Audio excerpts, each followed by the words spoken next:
თან დაკავშირებით არ ვარ დარწმუნებული, თუმცა ვაშინგტონში უკვე იციან ამ წერილის შესახებ, რა თქმა უნდა, გაეცნენ ზოგს ეღიმება, ზოგი შეშფოთებულიც არის, რომ როგორ შეიძლება რომ ქვეყნის სუვერენული ქვეყნის პრემიერ-მინისტრი წერდეს ასეთი მდარე ხარისხის უშინაარსო წერილებს და ღია წერილის სახით ფორმით აქვეყნებდეს არაფრის მთქმელ, არაფრის მომცემ წერილს. რა თქმა უნდა, ჩვენ მათ უხსნით, რომ ეს ძირითადად მაინც მიმართულია იმ შიდა აუდიტორიაზე ერთის მხრივ, რომელზეც მუშაობს ოცნების პროპაგანდა ბოლო წლების მანძილზე.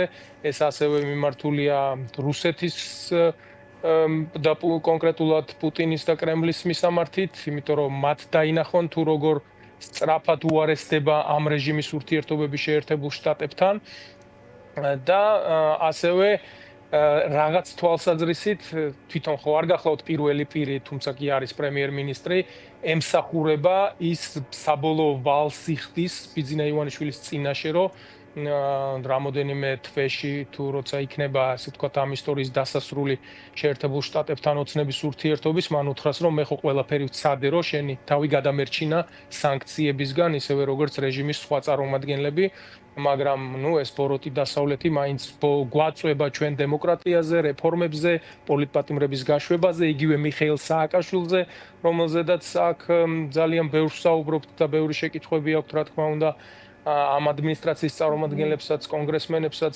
მე ვიცი, რომ მისი შვილიც გახლავთ და ისიც ნიკუშა სააკაშვილიც ჩვენთან ერთად არის და გარდა იმისა, რომ ასე ვთქვათ, არის ჩვენი მთავარი პოლიტპატიმრის შვილი, გადასარევად ერკვევა გეოპოლიტიკის საკითხებში, საქართველოს შიდა პოლიტიკურ ამბებზეც აქვს თავის შეხედულებები და გენეტიკური აქვს, როგორც ჩანს. მინდა გითხრათ, როგორც ჩანს გენეტიკური. როგორც ჩანს გენეტიკა. პეტრე, მე აუცილებლად უნდა კითხოთ იმ რეპრესიებზე, რომელიც დაიწყო ივანიშვილის რეჟიმმა. მე ვნახე ერთიანი ნაციონალური მოძრაობის განცხადება ირაკლი ოქრუაშვილის დაჭერასთან დაკავშირებით და გმობთ ცხადია და ის არის პოლიტპატიმარი, კიდევ ერთი პოლიტპატიმარი შეემატა ამ მრავალრიცხოვან პოლიტპატიმრების, ასე ვთქვათ, კასკადს. რას ელოდებით? იმიტომ რომ ჩვენ უკვე ვიცით, რომ აი ზურაგირჩი ჯაფარიძე არაპირებს ამ გირაოს გადახდას, ნიკა გვარამიამაც დღეს დაწერა სოციალურ ქსელში, რომ არანაირ გირაოს არ გადავიხდიო, გიორგი ვაშაძეს აქვს მსგავსი ვითარება, ნიკა მელიას, რომელიც თქვენ შემდეგ იქნება ჩემი სტუმარი. ელოდებით, რომ წავლენ და ეს იქნება პრეცედენტული და დააკავებენ და წავლენ აი ამაზე, რომ დააკავონ სხვა პოლიტიკური ლიდერებიც და რა გავლენას იქონიებს ეს ამ უმნიშვნელოვანეს ბრძოლაზე, რომელშიც ვართ ყველანი ერთად. აქვე არ შემიძლია არ ვისარგებლოს შემთხვევით, შესაძლებლობით და მართლაც სოლიდარობა არ გამოუცხადო ირაკლი ოქრუაშვილს, ვაჟკაცობა, გამბედაობა ამ ადამიანს ნამდვილად არასდროს აკლდა.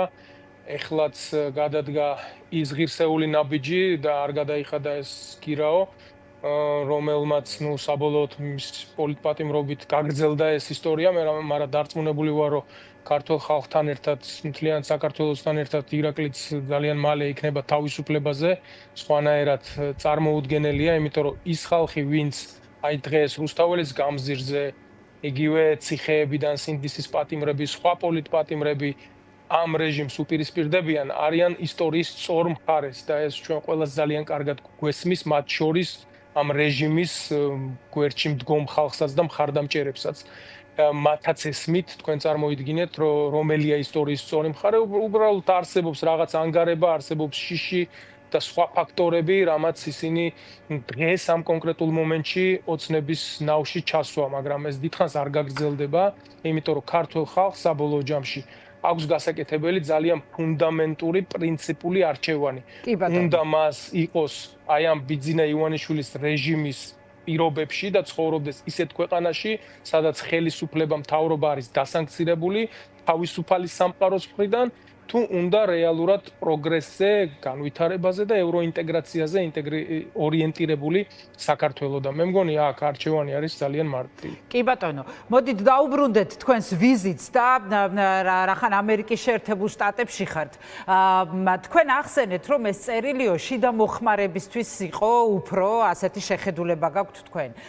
თუმცა არის თუ არა ეს ნაბიჯი რეჟიმის და ივანიშვილის, რომ ისევე ჩაჭრას ამერიკის შეერთებულ შტატებთან საერთოდ რამენაირი ურთიერთობის პერსპექტივა მათი ხელისუფლებაში ჯერ კიდევ ყოფნის პირობებში, როგორც ამას აკეთებს ევროკავშირთან და არის თუ არა სწორი და თანასწორი იმ განცხადებისა, რომელიც 28 ნოემბერს გააკეთა ირაკლი კობახიძემ ევროკავშირთან დაკავშირებით, რასაც მოყვა შემდეგ აი ეს პროტესტის ძალიან დიდი ტალღა.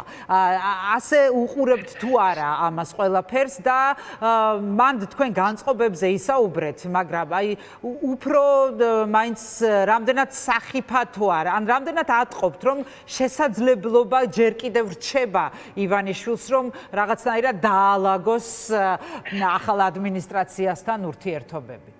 სხვადასხვა საინტერესოა თქვენ შეკითხვას რამდენიმე ასპექტი აქვს, რამოდენიმე ესე თქვა სხვადასხვა წრილში შეიძლება განვიხილოთ, იმიტომ რომ ევროპასთან როდესაც ასრულებ ინტეგრაციის პროცესს, ანუ იმ პოლიტიკურ, ეკონომიკურ სივრცესთან, რომელიც ერთგულია მთელი, არ ვიცი როგორ ვთქვათ, 10 წლეულების განმავლობაში, როგორც მინიმუმ თუ არა კიდევ უფრო მეტად საუკუნეების განმავლობაში ერთგულია იმ ღირებულებების, რაც აქვს იგივე შეერთებულ შტატებს. იგივე პრინციპები ცხოვრობს, იგივე დემოკრატია, იგივე კონკურენცია, როგორც ეკონომიკურ ბაზარზე, ასევე პოლიტიკურ სფეროში, საერთო სამხედრო ინტერესები და ამოცანები აქვს დასახული და ეს ასე გრძელდება, როგორც მინიმუმ მეორე მსოფლიო ომის შემდეგ. ინტეგრირებულია დიდი ოკეანე ყოფს, როგორც პრეზიდენტი ტრამპი ამბობს ხოლმე, ხშირად ამ ორ კონტინენტს ერთმანეთისგან, მაგრამ ღირებულებებითი და სტრატეგიული შეხედულებების და მიზნების ერთობლიობა ამ ორ კონტინენტს აერთიანებს, როგორც ერთ დიდ, ასე ვთქვათ, პოლიტიკურ სამეგობრო სივრცეს. შენ თუ ევროპასთან ჭრი ამ ურთიერთობებს და აჩერებ ინტეგრაციის პროცესს, იგივე საკეთებ ამერიკასთანაც.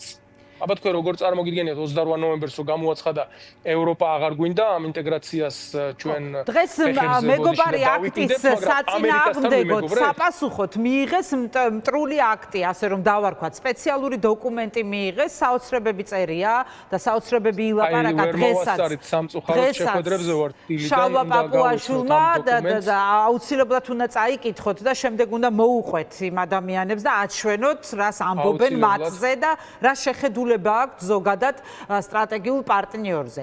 გასაგებია ეს ყველაფერი, რომ ამ გზის ჩაჭრას ცდილობენ, მაგრამ ეს თავისთავად ნიშნავს იმას თუ არა, რომ რუსეთთან უფრო დაახლოვებას, რუსეთის სივრცეში და რუსეთის ქვეშ ყოფნას ნიშნავს თუ არა საქართველოსი და რა არის თქვენგან ამის საპასუხო ნაბიჯი, რა უნდა გაკეთდეს იმისთვის, რომ ეს ასე არ მოხდეს, პეტრე? მანდ რას ეუბნებით ადამიანებს, ჩვენ რას ვაკეთებთ იმისთვის, რომ შევცვალოთ ეს ხელისუფლება, მივაღწიოთ ახალ არჩევნებს, გავათავისუფლოთ პოლიტპატიმრებიო, გასაგებია მათი დახმარება არის უმნიშვნელოვანესი. იცით, აქ ამ ხელისუფლებას ჩვენს თვითმარქვია რეჟიმს, რომ შეერთებულ შტატებთან, ევროკავშირთან ურთიერთობა, პარტნიორობა აღარ უნდა, გასაგებია, მიზეზებიც გასაგებია, მაგრამ ასევე აქვთ მეორე პიროვნული ბიძინა ივანიშვილის პირადი ინტერესები, რომ მისი დასანქცირების შემთხვევაში ის ნამდვილად არ იქნება ბედნიერი და აღფრთოვანებული და ამ მიმართულებით ამუშავებს თავის მარიონეტებს, როგორიც არის კობახიძე და სხვები. ასევე მათ დაქირავებული ყავთ და ეს ფარაში რეგისტრირებულია და ცნობილი საჯარო ინფორმაცია ლობისტური ჯგუფები, რომლებიც როგორც ჩანს ვერ შველიან, შედეგი ვერ დადეს, ვერც დავითაშვილის ვიზიტმა მიაღწია კონკრეტულ შედეგებს, ამიტომაც მოუწიათ აი ამ გაუგებარი რაღაც ღია წერილით ლაპარაკი და საუბარი ტრამპთან, ტრამპის ადმინისტრაციასთან, თუ საქმის გაკეთება შეგიძლია, მაშინ სხვანაირად ხდება ეს ამბავი და არა ღია წერილებით, ხო ეს ყველა ძალიან კონკრეტულად უთხრეს უკვე და როგორც ევროკავშირიდან ისე შეერთებული შტატებიდან არაერთხელ რა ნაბიჯები უნდა გადაიდგას კონკრეტული რომ მოხდეს ურთიერთობების ნორმალიზება, მაგრამ ეს არ უნდა ქართულ ოცნებას. ეგ ნაბიჯები ძალიან გამარტივებულად არის ჩვენს მედია სივრცეში ამაზე საუბარი. პოლიტპატიმრების ნაწილი ცნობილია, რა თქმა უნდა, პოლიტპატიმრები გამოსაშვებია და პოლიტპატიმარიც იმიტომ ქვია ყველა საქმაში მაგ ადამიანებს, რომ ყველა მოელის მათ თავისუფლებას უახლოეს მომავალში, სინდისის პატიმრებსაც გულისხმობ, მიხეილ სააკაშვილსაც და წლების უკან დაპატიმრებულ, დატყვევებულ თქვენ სამართალდამცავებსაც, რომლებიც ქვეყანაში წესრიგს იცავდნენ, შვიდობას ემსახურებოდნენ, უბრალოდ პოლიტიკური მოსაზრებების გამო ისინიც დააპატიმრეს და გამოკეტეს ციხეებში. ამ რეჟიმმა, ხო, ჩვენ ყველას ძალიან კარგად გვახსოვს, ესე რასაც ემსახურებენ, მაგრამ აი არჩევნების ნაწილში აქ ყველას შევეკამათებოდი, იმიტომ რომ მხოლოდ არჩევნები დანიშნე, ეს საკმარისი არ არის. შენ უნდა გაატარო ფუნდამენტური რეფორმები. პრინციპულად და კრიტიკულად უნდა შეცვალო პოლიტიკური გარემო, ატმოსფერო, იმისათვის რომ ჩატარდეს მართლა თავისუფალი და სამართლიანი არჩევნები და კონკურენცია იყოს იმ საარჩევნო ბაზარზე. უბრალოდ არჩევნები დაგვინიშნეს, გადმოგვიგდე და შემდეგ 54-ის მაგივრად 64% დაიწერეო. ამას არავინ არ ჭამს. ცხადია იმ პირობებით, რა პირობებითაც ჩატარდა წინა არჩევნები, ამაზე თანხმობა პოლიტიკური პარტიების მხრიდან არ უნდა იყოს. მე მაინც მინდა მაქაური განწყობები უფრო კარგად გავიგო და ამაზე მეტი ინფორმაცია მივიღო თქვენგან. ეხლა სხვა კიდე ერთი საინტერესო ამბის მოყოლა მინდოდა, იმიტომ რომ აი ლობისტებზე შემთხვევით არ დავიწყე, რომ ყავთ დაქირავებული ფირმები, რომლებიც შედეგს ვერ დებენ და ამიტომაც მოუწიათ გამოქვეყნება იმ წერილის, იმ სამარცხვინო რაღაც პასკვილის, რომელიც ჩვენ გუშინ ვიხილეთ, მაგრამ ასევე რაღაც ირიბად და გარკვეულწილად მე ვიტყოდი არალეგალურადაც კი ჩვენ აქ ვიგებთ, რომ არიან ჩართული სხვადასხვა ბიზნესმენები, რომლებიც ლობირებენ ამათი სახელით კოცების აქ და არანაირ ქართველი ბიზნესმენები, რომ დავაკონკრეტო. არა, მათ შორის, არა, ქართველი ბიზნესმენებისთვის ამერიკაში მცხოვრები ბიზნესმენები, ამერიკელი ბიზნესმენები. ამერიკაში დიახ, ეს ადამიანები, რომლებსაც საქართველოში სხვადასხვა ტიპის ინტერესები აქვთ, ისინი არ ვიცი მე სად არიან რეგისტრირებული, რომელ ფარაში გაიარეს ეს მონიტორინგი, რა ფილტრი გაიარეს, რა რეპორტინგი ჩააბარეს აქ იმას, რა ქვია, იუსტიციის სამინისტროს და შესაბამისად კოცების სახელით, როდესაც ისინი ცდილობენ მათი ჭყალებში პრობლემების მოგვარებას, რაც მოუგვარებელია, იმიტომ რომ შენ აღარ სტრატეგიული პარტნიორი ხარ დასავლეთის და შეერთებული შტატების, აღარ ღირებულებებით სიფტყეში ემთხვევი შეერთებული შტატების მისწრაფებებს და იმ ფასეულობით სისტემას, რაც აქ არსებობს და საერთოდ რა გინდა? აბა მხოლოდ გინდა რომ შენ ძალაუფლება შეინარჩუნო და ამაში შეერთებული შტატები დაგეხმაროს, რომ შენ შემდეგ რუსეთთან ერთად, ჩინეთთან იმ ტრანზიტებზე, სანქციების გვერდისავლაზე მილიონების და შეიძლება მილიარდების ვინ არიან ეს ბიზნესმენები? შეგიძლიათ დაასახელოთ? ანუ თქვენთვის ცნობილია სახელები და გვარები? მესმის შეიძლება არ დასასახელებლად, თუმცა თქვენთვის ცნობილია მათი სახელები და გვარები. თუმცა სამწუხაროდ დიახ, ასეთი ინფორმაციები უკვე არსებობს აქაც და ძალიან ბევრი ადამიანი ამით დაინტერესდება, რატო ლობირებენ ეს ბიზნესმენები კოცურ რეჟიმს და რა სამართლებრივ ჩარჩოებში არის მოქცეული მათი ეს ლობირების პროცესი.